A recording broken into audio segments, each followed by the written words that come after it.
Hi there, welcome to the latest episode of my 10-minute moan, and the topic of this 10-minute moan is Hamza Yousaf, or more specifically, Hamza Yousaf's sister. Now, his sister has been attributed to make some comments that I could suggest could be taken either way, very good or very, very bad. And also, a business that she's involved in, that its set out aims are to provide faith-inspired thought leaders and active citizens through Islam, throughout the West. And I find this a bit bizarre. So there's two things that happened here. The first thing is this morning I seen a video of this woman talking about Islam and talking about people travelling off to get involved with Jihad, etc. And I am told the woman is Hamza's sister, Safa. Now, that may or may not be true. I'm not 100% sure. She certainly looks like Hamza's sister. The facial features of them are almost identical in places. But I'm not 100% sure it is his sister. So if anybody knows them, can confirm that, great. So the best case scenario is it would not be her sister. It's just another female with some views and opinions that could be perceived either way, and I'll cover them in a minute. So when I was looking at this video this morning, I then thought, who's this person? And I got her name, and I put her name into Google, and I found out it's definitely this woman's Safa is definitely sister, and that may or may not be the woman in the video. But and the reason I know it's her, I'll come to in a minute, it's through searches on Company's House. It's evident that it's his sister. And the business that she's involved in is definitely hers, his sister. And it's a most peculiar business. So the first thing is we'll look at this video that people are saying is Safa. And we'll look at what this woman says on this video, which, as I say, you could read it two ways, but the way a lot of people were reading it is very, very scary. She met somebody from Bradford. She was having a difficult time at school. She's Muslim, finding a difficult time at school, and she connected with this guy over some app that I hadn't even heard of called Kick. And she was connected through just that medium. She'd never met him, she'd never seen him, but she's developed a relationship with this guy. Now, for me, that's more concerning.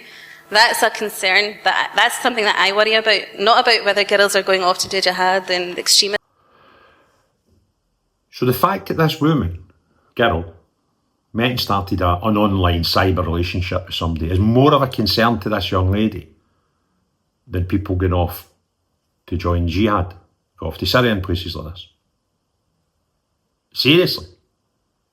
So somebody talking to a man on some sort of forum, some sort of app that she's never met is more of a concern to this young female than Begum going off and joining Jihad and becoming a martyr's bride. Seriously. And as I say, I don't know if this is Hamza's sister or not, but some people are suggesting it is. But whoever this person is, and as you can see, very, very similar looks to him, that's a strange comment, and that's not all the strange comments in this 2-minute video. So we'll go back to the video. You can often see a rainbow, shiny picture when somebody says to you, you can move abroad and, there'll be a place where you can walk freely without anybody saying anything in the street to you. You can wear hijab, nobody will say anything to you, everybody else is wearing hijab. You can pray wherever you want. You can go to the mosque, and it all seems really lovely and like I said, rainbows and shiny. And that can sometimes, if somebody offers you that, even me personally speaking, when I was growing up, I thought that would be such an amazing place to be. If I can't, at times I struggled praying at work or at school because I had to ask for a separate room to pray in. Or, I'd walk through the streets after 9/11, 7/7 and I'd be harassed. So when you think of that other vision, it can seem appealing. And especially again, if you're not confident and you don't have that, and you have self-esteem issues and you're in contact with somebody who makes that possible. Right, so the one thing that I was thinking when I was watching this video, this girl appears quite young. And I'm not sure when the video was made, right? So we need to factor that in. But one comment she made there was about walking about the streets after 9/11. Now 9/11 was obviously 20 odd years ago. So if she must be over 20, right? So I think it's fair to say she's just very, very fortunate that she looks a lot younger than she really is. So that kind of makes me more, not convinced, because I'm not convinced, I still don't know, but it could be Hamza's sister. And the thing that she said in that little section was about how appealing that could be. Going to a foreign country and so you can wear a hijab and you can pray a bit easier. Okay, so let's get back to video. Then it could be something that could happen negatively to the word Islam, or even they're looking at images of girls in hijab and labeling them as terrorists and things like that, and she was getting very upset at the language that the kids were using. So she asked us to come in. Now that is part of the work that we do with Amina anyway, is to going into schools and talking about Islam and tackling stereotypes. There's that kind of thing of going to Syria and doing jihad, but that's not what Sheikh and everybody else has mentioned. That's not the right way or the right approach at all. But using kind of trying to fundraise, trying to send money over. Right, so you're not going to join Jihad, but what we're going to look at is raising funds and sending money over. Again, you could read that two ways. You could be sending money over for a lot of reasons, but back to video. Or writing letters to your MP, like Brother Amir was saying, trying to change the political system to make foreign policy an issue that needs to be fought with. So in terms of political, writing to your MP, going to demonstrations, so maybe young people can be encouraged to kind of use their energy in that way. Okay, so and then the last bit there was we have to encourage young people to go to demonstrations, etc., and get involved with their MPs and try and gerrymander foreign policy. So there's a lot in there that could be taken one or two ways, a positive or a negative, and it is open for debate how you want to translate these things. But some of that stuff, the one that worries me the most was the bit about the girl who met somebody on an app online and started a cyber relationship, and that's more worrying to this young female than folk going over and joining the jihad. That to me is just mad, right? However, I then went on to, I googled the name and it came up with links to Company's House. So there we go, we've got the young lady there and her correspondence address, and she's got two appointments. One of them's a current active appointment, it's been going on since 2011. Gives her date of birth is 1988, so that would be 25/12/37. Right? So at this point you're going, yeah, it sounds like Hamza's younger sister. But the one that's a giveaway is this last one here, Yousaf & Co. She was a director for 12 months of Yousaf & Co. in Colonsay Drive, Newton Mearns, Glasgow. That is, for those who are not aware, Hamza's father's business. He's an accountant and it's a well-known business. I actually believe I came across that man 20 odd years ago in another life I had. But anyway, that's so I think it's fair to suggest that Yousaf & Co. Limited is a family business, or at least it's family directors. The dad's the main man, and this Safa that's on Company's House is therefore Hamza's sister, and may or may not be the same person that's in the video, right? Let's need to put that out there. But there's this other appointment that Safa's got, which is iSyllabus Scholarships Limited. Again, an address that's well known to things that incorporate Hamza. I think he had some businesses at this address. So, and other family members. So this is definitely the sister. This is definitely the sister's business. And she's been involved as a director for this business for 14 years, coming up. So I thought, well, what's this iSyllabus Scholarships Limited?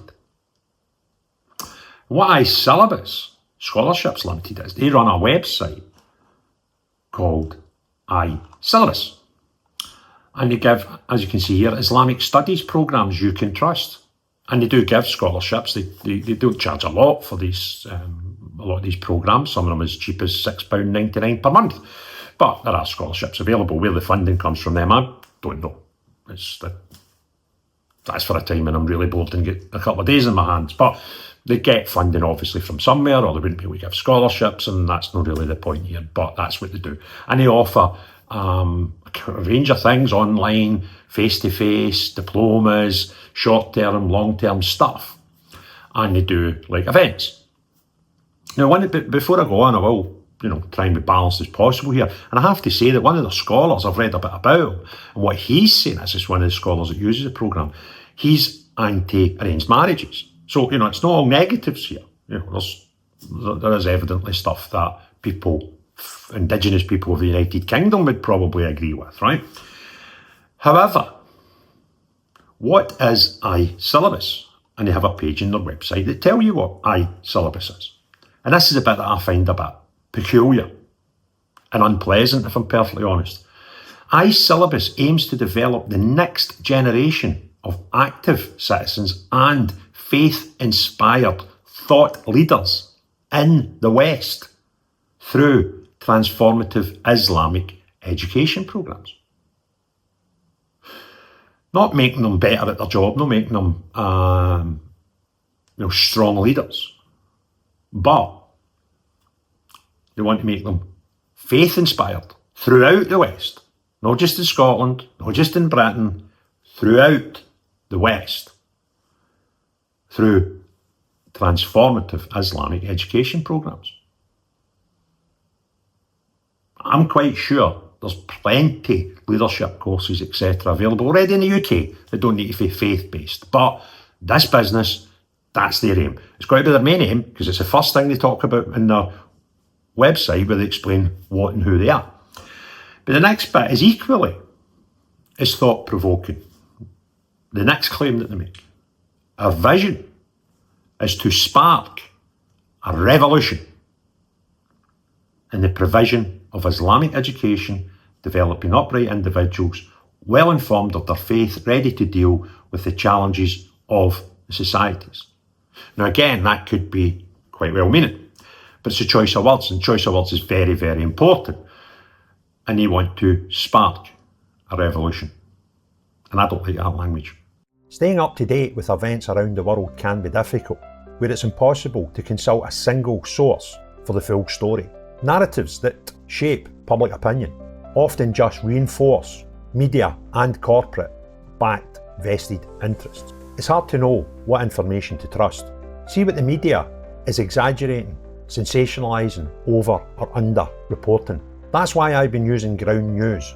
Ground News is an app and website that combines news from around the world in one place so you can compare coverage. For every news source, you can see if it has any political bias, how reliable the reporting is, and who owns them. They even have a blind spot feed that highlights news disproportionately covered by one side of the political spectrum. Take a data-driven view on the news and stay current. Get news from thousands of sources worldwide in one place. I've been using Ground News to help me get all the world's news in one place and give a more balanced opinion on what we read and viewing who is telling us the truth and who isn't. Subscribe via my link to get 40% off the Vantage subscription. It's the one I use to get unlimited access to every feature. Your subscription can not only help my channel, but also help Ground News, as it makes the media landscape more transparent. But, as I said, try to be balanced, and I did pick up one of the guys that teach on their behalf.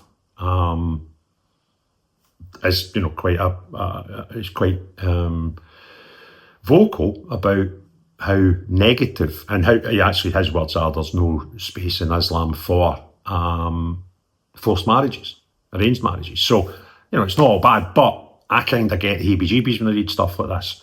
And just the key points again: next generation active citizens, faith-inspired thought leaders in the West through transformative Islamic education programs, and their vision is to spark a revolution in the provision of Islamic education. And there's no grey area. This business is the one that Hamza's sister is a director of. If you enjoyed this video and you want others to see it, thumbs up please, put some comments below and hit the share button. If you've not already done so, please subscribe to the channel. And if you want to hit the notification bell, YouTube will let you know when I put out more videos. But the most important thing of all, unless you are the type of person that is more worried about young people meeting online than you are about young people going over and joining Jihad. Unless you are the type of person that wants to have the next generation of active citizens and thought, faith-inspired leaders in the West, and you want to do all this by sparking a revolution. Not you. But everyone else, have a great day. Cheerio, bye now.